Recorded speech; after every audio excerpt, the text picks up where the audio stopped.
Hello everybody, welcome back. Let's continue on this lovely path that we have found ourselves traveling down. Projections on top of projections. All aspects of our divine being shed as easily as a lizard sheds its tail. Her voice is ripe with mockery.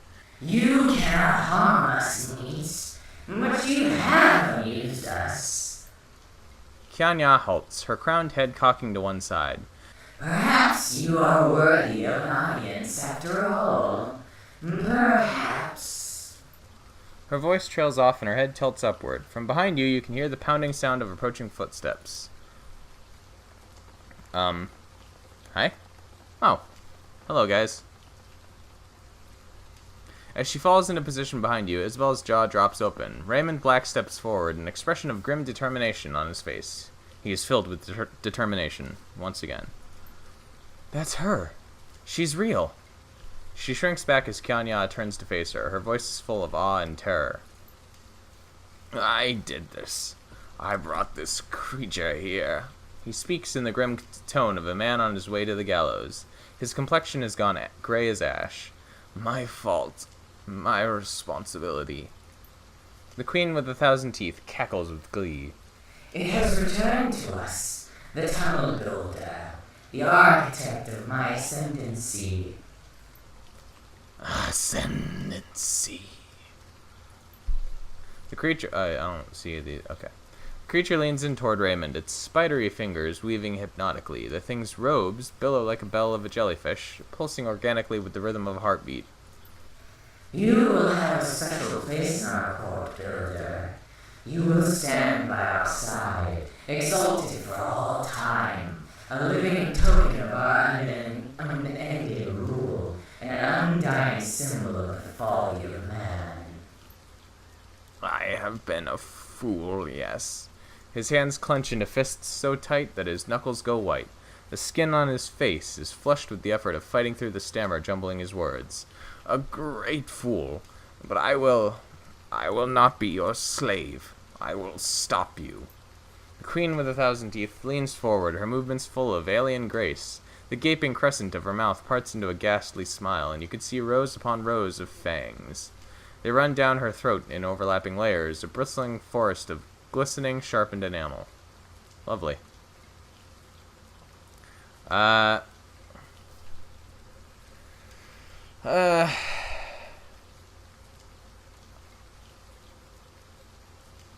earned an audience with you. As you were talking to me, remember? She steeples her fingers. Their hardened tips click against one another with a sound like grinding teeth. You are bold, niece, but you are also correct. We do not break our promises, and you have earned some modicum of respect. Kianya turns her full attention back to you, and the smile widens. You can feel it deep in your gut. It tunnels into you like a lamprey, leaving you feeling empty and cold. In truth, you amuse us. Your persistence in the face of the inevitable is a pleasure to behold.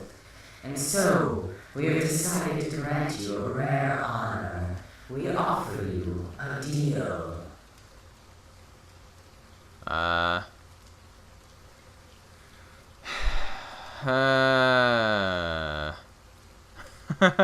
How do we want to approach this?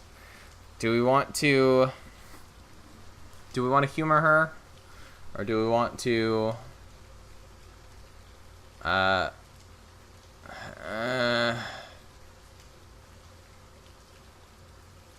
go on then. Our terms are simple. We want you to leave. Leave the chattel here to their fates. Forget about them. Acknowledge that they are ours. And then think on them no more. She gestures toward the door you came in from. Leave the walled city now, and do not return. Accept that it is our domain, now and forevermore. In exchange, we will grant you 14 years of good fortune, your every wish fulfilled, your every desire granted, a charmed life from the moment you leave to the day that our deal lapses. You can do this. The Yama King cackles. With a wave of our hand, we have swung the waters of fortune since the beginning of time. It is a trivial matter for us to divert them. So, will you accept our offer? Will you take the deal? Oh, geez. I have questions for you first. She inclines her head. You may ask, but do not try our patience. To trifle with us would be a terrible mistake. What do you intend to do with the people if you take over? You can't be planning to enslave them all. What any queen would do, we intend to rule them. Some will be pressed into service within our court. Others will be livestock. Most will live out their lives as if nothing had changed. Why don't I believe you? So you're gonna keep this place as hellish as it is right now. The walled city will always be a hell of some form or another. The builders' tunneling machine saw to that. This site is cursed, now and for all time. Our rule cannot change the unchangeable. Why are you offering me this deal? Because we want to see what you will do. The ultimate reward dangles above your head. You can pluck it like a keen peach if you wish. We are curious to see if you will. I think I hurt you last time we fought, and you're stalling while you regain your strength. That might be true. Do you wish to test your theory, Meat? Or will you accept our generous offer and enjoy every luxury of life for over a decade to come? Make your choice. Make it now. Counterproposal. Duncan's brow furrows. He looks surprised and uneasy. His grip tightens on his rifle. Kianya leans in towards you, her face folding open into a hideous smile. A counter-proposal, you say? How amusing. Out with it then, Meat. And tell us what you would have of us. You're gonna close the door behind you. Then tell us, slave thing, why would we do such a thing? What do you have to offer?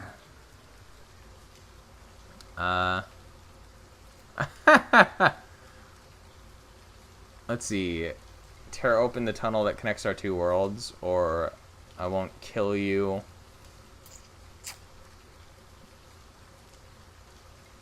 Is that true though? Do we? I'm unsure. I'm unclear if we. I'll say it.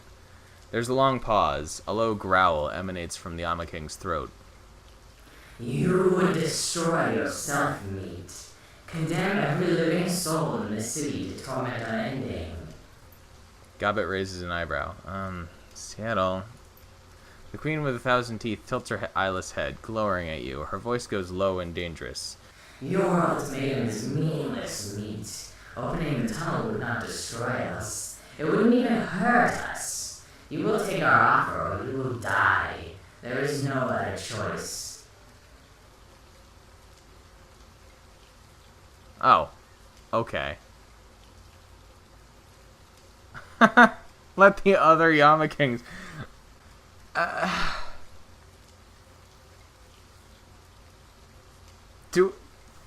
Are we really gonna threaten to loose Cthulhu on Hong Kong? What? I did not expect that. Okay, maybe this is my fault. Maybe I just didn't read it right or something, but I did not expect that to be... well, okay, let's go with it. The Yama King doesn't respond, not audibly, but the miasma that fills the air seems to thicken. It grabs you by the guts and twists. Duncan winces. It's got him too. His eyes flash daggers at you. Why the hell would we want to do that?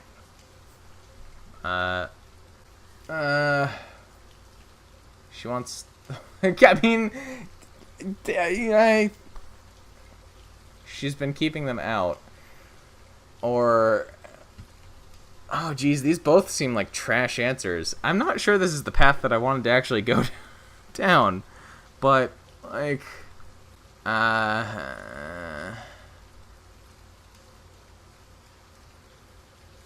she wants the walled city to herself, or the other Yama Kings can kill her. Huh. That's... Jeez, I don't act... Okay, she wants the walled city for herself. And we will have it. Kianya's voice raises to a shivering roar. This place is ours. Leave now, or be destroyed.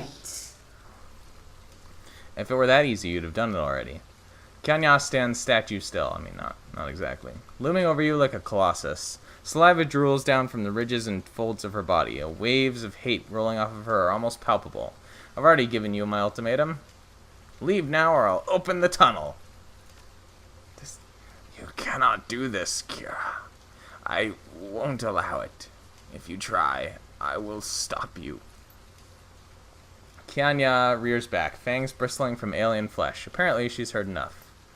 The time for bargaining is over, slave thing. Her robes shimmer again, and the claws come out. Once again, her voice grows to a deafening roar. We will settle your sorrow until the sun turns to dust. Okay, so we're in it again. Oh, we got everybody here. Okay. I mean, you say that, but we've already beaten you back 3 times. I feel like we're still gonna be able to, you know, get it up in the business. I should probably, like, move these people so that they're not all,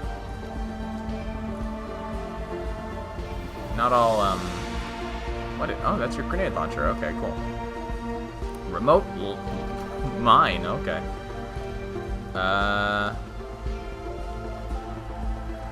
Well, that's a bad mark chance.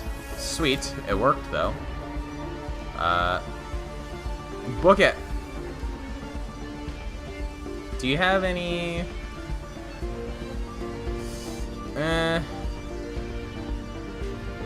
Don't really have any damaging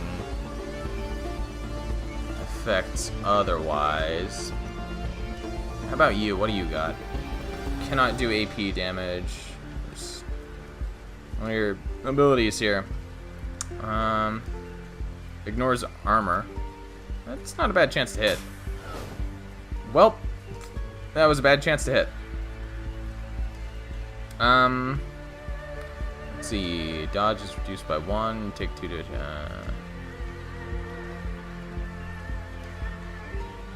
Okay. Interesting. What else do we got? What else do we got?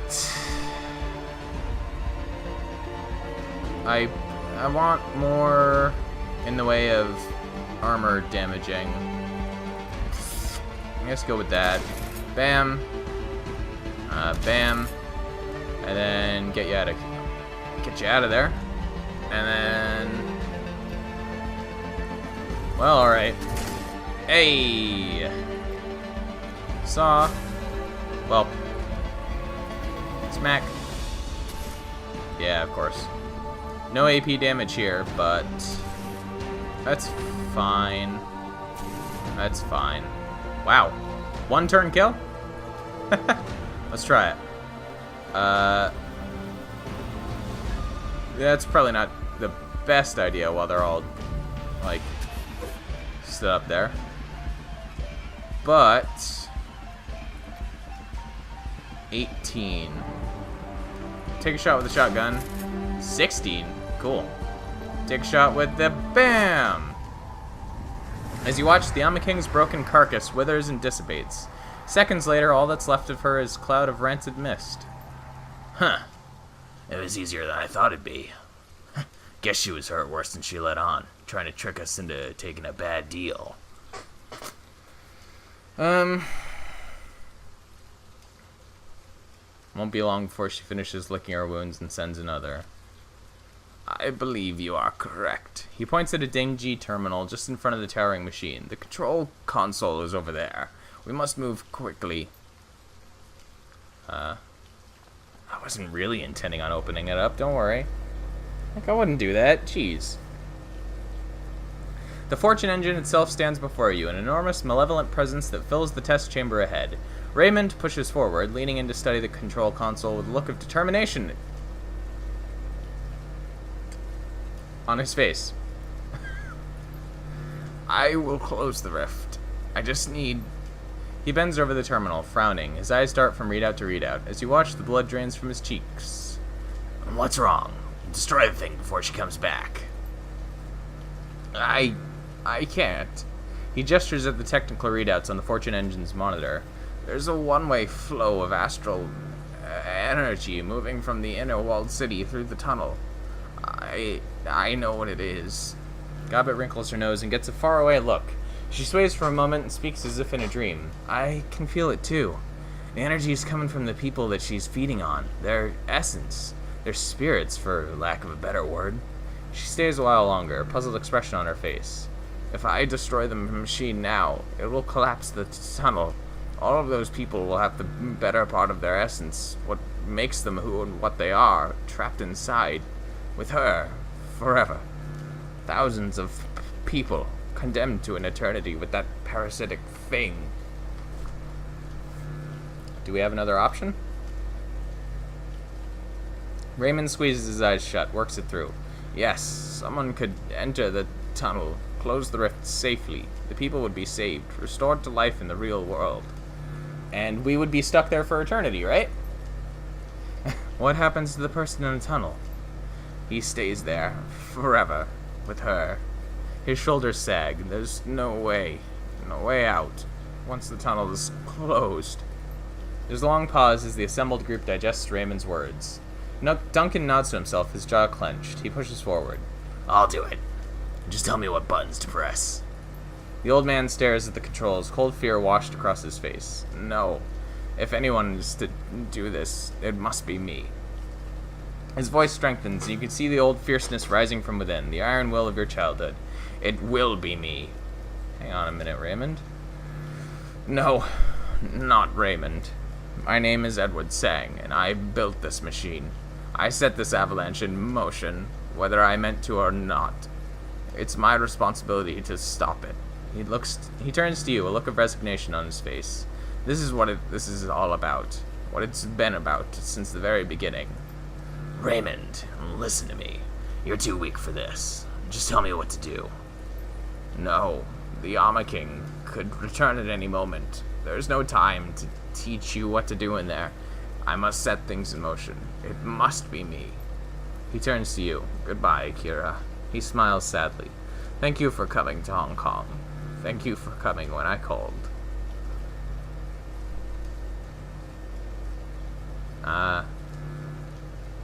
Glad I did. The old man flips a lever and steps into the machine. There's a flash of light, and Raymond Black is gone. Well. Remember the day I took you and Duncan off the streets? I told you that the past is just a story. That if you can just accept that, your past loses all power over you. My past is a terrible story.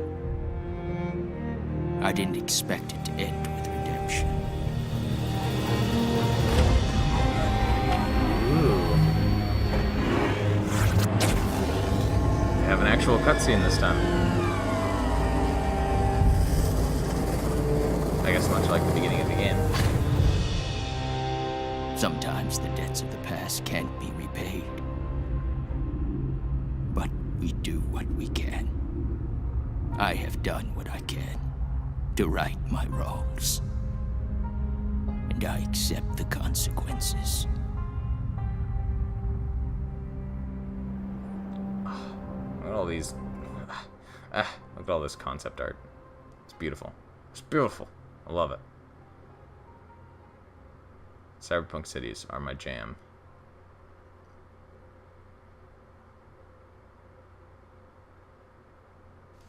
Well, hey! We're gonna get a, Oh, you depart from the Prosperity Chamber and are instantly caught up in a wave of refugees fleeing for their lives. Struggling through the panicked wave of humanity, you are able to retrace your steps and eventually reach Hyoi. Although the typhoon has passed, the scene is wet and chaotic. The newly homeless crowd the streets, the dazedly wandering, searching for missing loved ones and nursing injuries.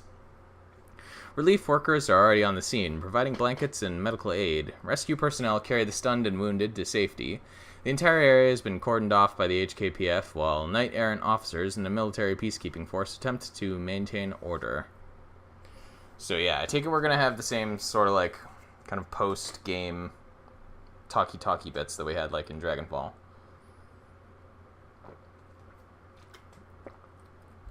This is why I split it.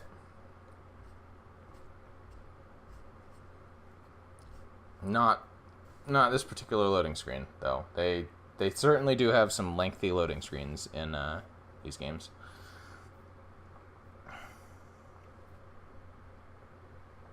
Come on. Oh, there we go. Let's see what's up in Huey, I guess.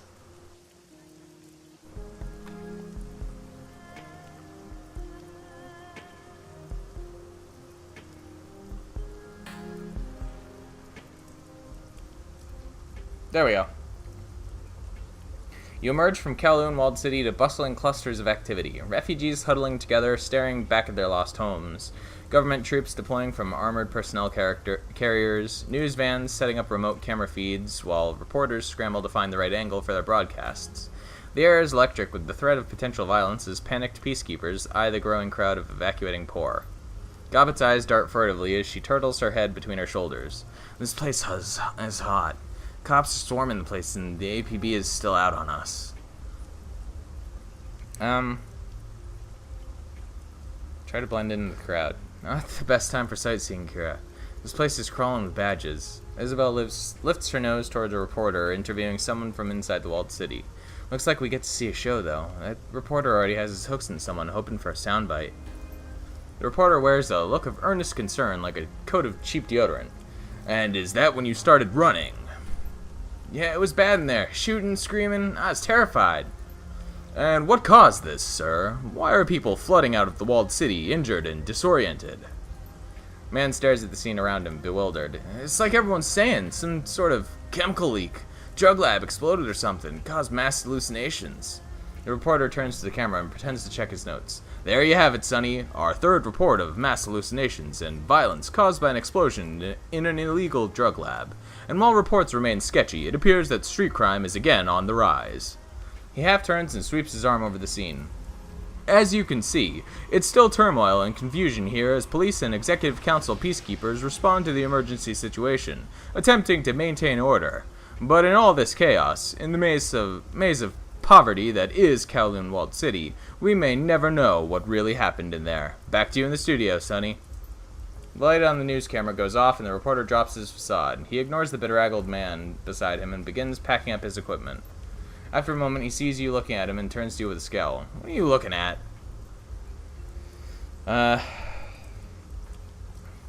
You know that guy was regurgitating a line of corporate bullshit, right? Yeah. Everyone's regurgitating a line of corp crap, pal. They may not know it, but they are. Everything you see, everything you've been taught, every official you elect, all bought and paid for by the people pulling the strings.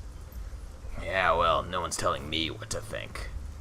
No eye contact. He remains bent over the equipment case. Of course not, pal. You're different. Porter finishes packing and stands up straight, brushing the wet grit of the street off his hands. As he does so, his eyes narrow. His gaze moves over your crew, flicking from face to face before eventually landing on you. It looks like you just came from inside, so tell me, what you really see in there?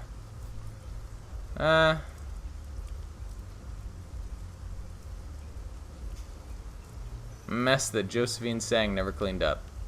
Why am I not surprised? No one even remembers if she built this hole in the first place. Not that it would matter. Jo Sang holds this town by the balls. Wouldn't surprise me if she was running some kind of test in the walled city. It's like their little petri dish. Wouldn't surprise me if the whole thing blew up in her face because of low safety standards either. They test food additives, body modifications, pharmaceuticals, whatever some junior exec can dream up. Nothing surprises me anymore. Doesn't it bother you? Why would it? It's just the way it works. You think I give a shit about the journalism? You think anyone does anymore? Satire. Everyone on this island knows that my news service is just a mouthpiece for the Executive Council. Hell, if you look close enough, you'll probably find that it's owned by a member of the Executive Council. People buy what we feed them because the world's changing and it's scary. They feel small. They need scapegoats to blame and authority figures to tell them what to think. My news network gives them that. He points to the trid screen mounted on the side of his news van. This voice is like changing. I'm okay with that, but there's a prime example of an authority figure. Jo Sang, rising star of the Executive Council. Just look at her, spinning this to her own ends, talking about the humanitarian relief effort she's mourning. You know, mounting. Your comm chirps. It's kindly Cheng. Go ahead and take a comm.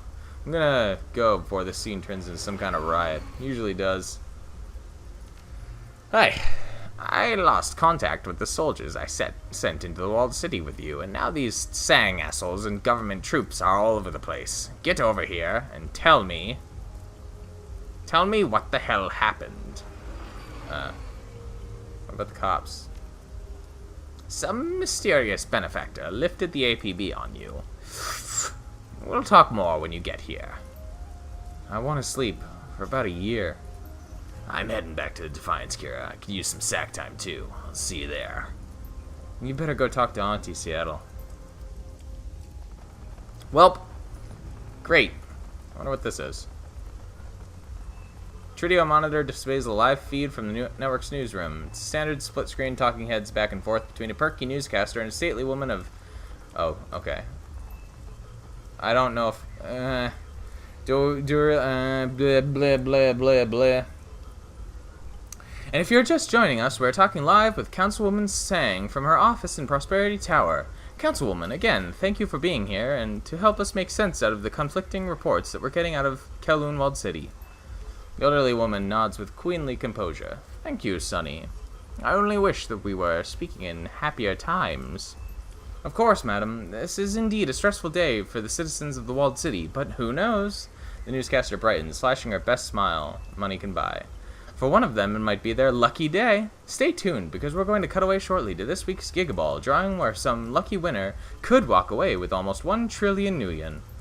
The newscaster returns her focus to her guest, a look of practiced concern back on her face. Now, madam, you were saying that this sort of situation is inevitable when masses of underprivileged children are raised in a world without hope. Exactly, Sonny. Josephine Sang leans forward towards the camera. Without hope, these children are left to create their own opportunities the only way that they know how, by turning to crime. They are often brought up in single-parent households without strong guidance to put them on the right path.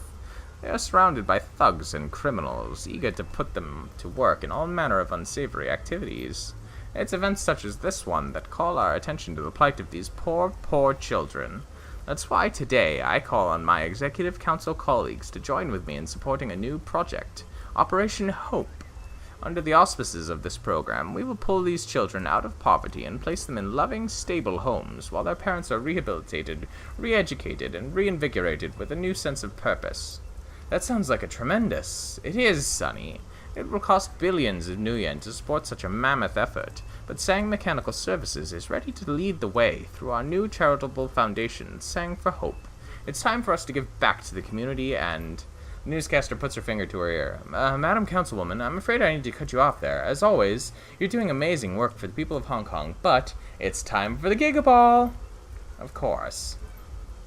Thank you so much for joining us and offering your perspective. We've been speaking with Josephine Sang, entrepreneur, philanthropist, and frontrunner to be the next chair of the executive committee. Great. What's this? Okay. Alright, well, let's go, check out what's up with Kindly Chang. Jeez, I could probably get another video, like, out of this, actually. We'll see what's up with Auntie Chang, see what happens. See if I have to separate this one as well. Commotion from the streets of Hoi bleeds into Kindly Cheng's mahjong parlor. Triad soldiers bustle to keep up with their boss's orders. Couriers come in regularly, whispering to her lieutenant before listening intently and running off again. Hi. As you enter, Kindly Cheng is giving instructions to Strangler Bao, who nods enthusiastically. She looks over at you and holds up a hand. And send Wong and Ho to snatch some of those medical supplies off the relief trucks. With all the excitement, nobody's watching them at all. She nods to herself, grimacing in satisfaction. There'll be a big black market for them over the next few weeks. Good thinking, Miss Chang. Bao lifts a finger to his ear to transmit the orders. When he sees you waiting, he inclines his head a quarter of an inch. Kira, I figured you were dead. Last I heard, my soldiers had found you and everyone was heading into the walled city. Then things got out of control. Where are my people? What the hell happened? They probably got killed. Her eyes are hard little black buttons. Is that how you treat my resources? They died for a good cause. Yeah,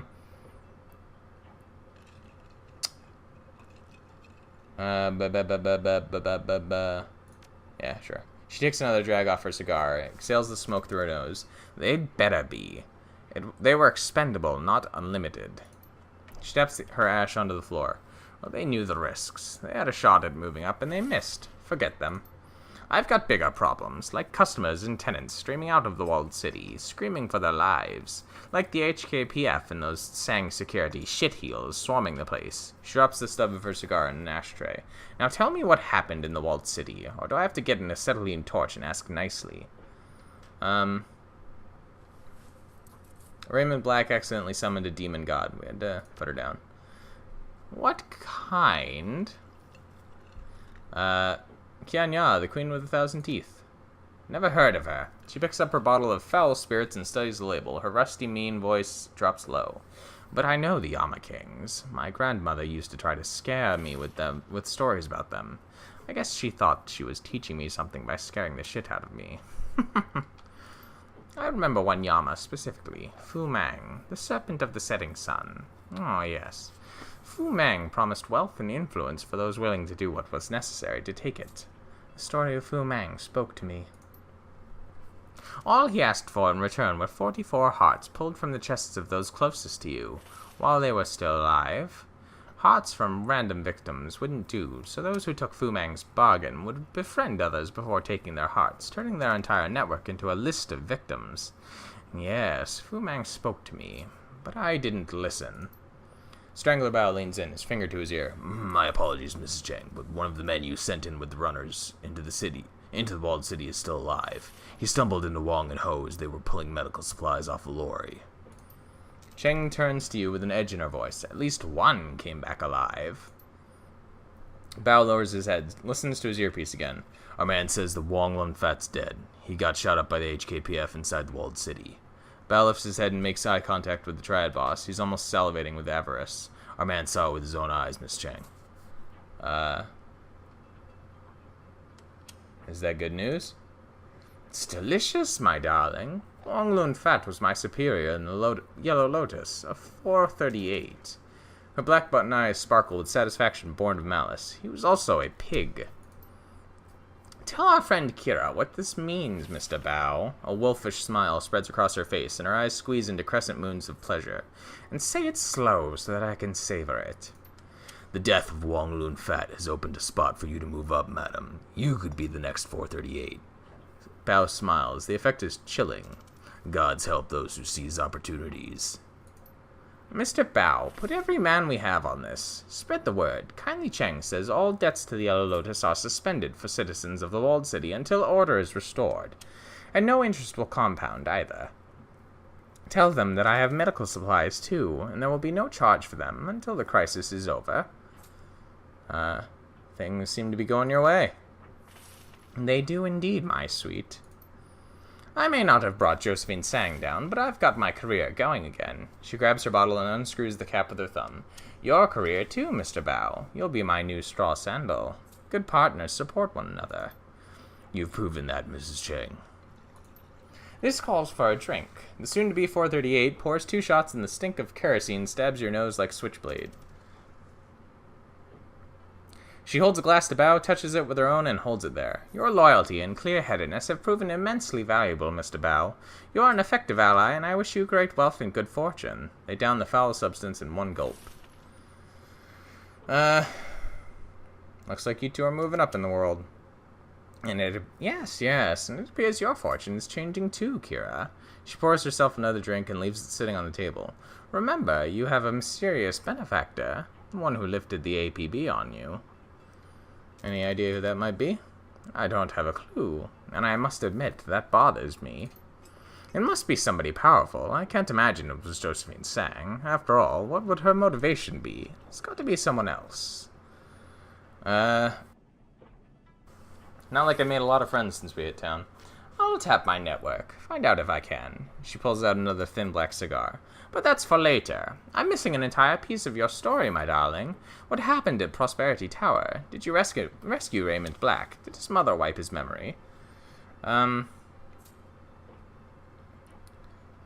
We got him before she could finish. Impressive. You've become quite a Shadowrunner, Akira. She lights the cigar, a gleam of hunger in her shiny black eyes. While you were in Prosperity Tower, did you find any incriminating data on Josephine Sang? Dirt? Something I can use. We found financial statements. Kindly barks a laugh, and the cigar dances in her mouth as she speaks.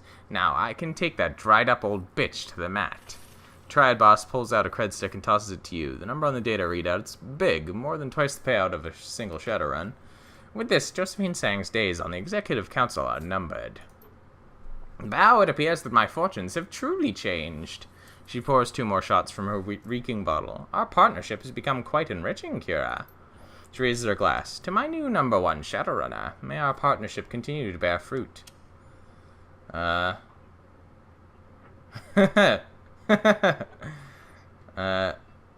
hope it's big, fat fruit. I'm certain it will, Kira. I have a good feeling about you.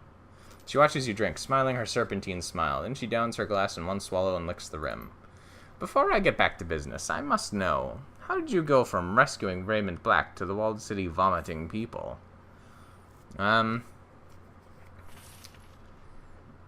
He built a magical fortune machine, but it suffered from a demon summoning glitch. Your foster father created a magical fortune machine. She cocks her head, raises her cigar to her lips. Please tell me you have the control of the device. Please tell me you brought it to me. That's a pity. I'm sure there are plenty of people who could benefit from it. This business has certainly proved lucrative for me. She studies the glowing tip of her black cigar. I'm in a prime position to be the next Yellow Lotus for 438. I only lost 4 men, and I finally got something I can use against Josephine Sang. Can't all be so lucky. Luck is when preparation meets opportunity. She lowers her eyes, her voice softening. Doesn't sound like your foster father was in a position to be lucky, but judging by the way you've run the shadows, I'd say your luck is about to change. You've made quite a splash since arriving in Hong Kong. Many Shadowruns completed in a very short time. Reports from our clients are glowing, mostly. You can add closing the door on a demon goddess. Perhaps for some. For a while. She leans in, her voice conspiratorial. Listen to me, my sweet. When I was a girl, there had never been a pandemic like Vitas, but in 2010 it happened. We'd never seen death like that. A quarter of the world's population disappeared. It was miserable. It pushed us to our limits. But the survivors moved on, and then the spike babies started appearing, and the dwarf babies, and suddenly there were dragons and goblinization and magic, and every time the world changed, we got used to it. So if a demon goddess decided that the walled city was her new living room and you didn't... whatever you did, what would have happened? Perhaps the news would cover it, until the next sensation pulled their attention away, but after a while it would be drowned out by all the other crap competing for our attention. And the demon of the walled city would become the new normal. Well, it's not under magical influence anymore. Congratulations, the poor can return to their misery with no interference from magical machines or big bad things because of you. Let me give you a piece of advice for the future, my sweet. Something Mr. Cheng used to tell me. Respect ghosts and gods, but keep away from them. Sounds like you almost lost your ass in that walled city. I think you'd best listen to that. So there is a Mr. Cheng. I'll keep that in mind. You do that. She stubs out her cigar, screws the top back on her bottle. Now get some sleep, Kira. You look like shit. Tomorrow we'll talk about the future. That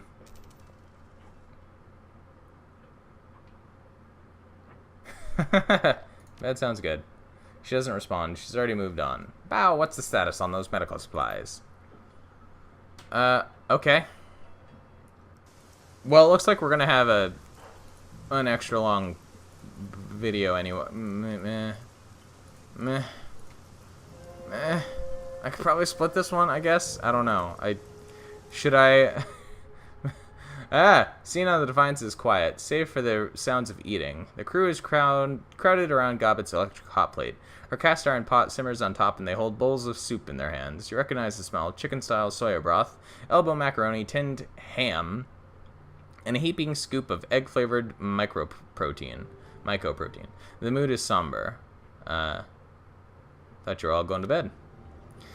We figured we'd hang out a while. No one could remember last time we ate. She looks over her bowl at Duncan. Besides, no one could sleep anyway. Yeah, she means me. Too fucked up to sleep. Try not to think about Raymond. Wu takes an enormous gulp of soup, wipes his mouth with the back of his hand. They're just keeping me company, feeding me and pretending not to be tired. Talking a bit. Bed can wait. Isabel fishes a chunk of something out of her soup with her fingers, flicks it to the floor. We've been debriefing a bit. Talking about all that's gone on. Everything we've been through together. She shuffles her feet a bit. Sorry about Raymond, Seattle. You too, Duncan. He's trying to do good with that machine. You two need to remember that. Wu drops his head. His words come out slowly, as if they were being forcibly extracted. I can't believe he did that. Give himself to the demon. He did what he came to do. I guess we did too, Kira. We came to help Raymond, and he got what he wanted. Nope. Isabel stares over her bowl at the wall of the trawler. Her voice is soft. Hard to believe we defeated a god. Demon god. Gobbet stirs her soup with her finger. From another plane of existence. Hard to believe that Josephine Sang is going to remain untarnished by this old thing. Her face hardens. 20 years of misery. 20 years of suffering for tens of thousands, hundreds maybe. That's the way it is. The way the world works. Powerful play their games and little people pay the price. She'll see justice someday. She has to. Wu stares into his soup, squinting in concentration. But one thing doesn't add up for me. Why was Josephine Sang so intent on shutting us down? Why wouldn't she be? You saw what she was responsible for. No, think about it. The HKPF snipers, the plastic-faced man, all the resources she poured into capturing Raymond and hunting us down. I mean, she's already covered her tracks with that illegal drug lab explosion, right? So why not just let Ray do his thing, then cover it up afterward? It doesn't add up. Had to be the Fortune engine itself. I think you're right. From everything Raymond said, the key was supposed to be pooling, turning toxic, but I felt something in that room. A flow of positive key I didn't expect. She wrinkles her nose, stares at the floor of the trawler for several seconds, apparently lost in thought. I think it was leaving the walled city. I bet that machine did something else, something Raymond didn't know about. The little Decker stirs her soup, pondering. What if it was a siphon? What if Josephine Sang was stealing the cast-off positive key from the walled city, leeching it for her own benefit? Wu nods at Isabel, runs with her train of thought. She sealed up the Fortune engine, leached the good key for herself, and took Sang Mechanical Services from the minor company Ray's father built to the ballbuster it is today. His jaw tightens. That's how she got herself on the Executive Council of Hong Kong. Of course, this is all speculation. Can't prove any of it, but if Josephine was using positive key that the Fortune engine was casting off, she isn't getting it anymore. Your foster father saw to that. She taps her spoon against the rim of her bowl. I wonder what'll happen to her. Guess we'll have to wait and see. Gobbet finishes her soup, lets out a little belch, and pats her stomach satisfied. She tosses the bowl in the corner for madness and folly. So, Seattle, what now?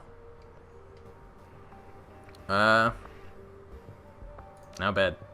Good plan for everybody, especially you. He winks at you. You look like shit. Why does everybody tell me that? Do we want to do that? Okay, we should probably do that before we go to sleep, I guess.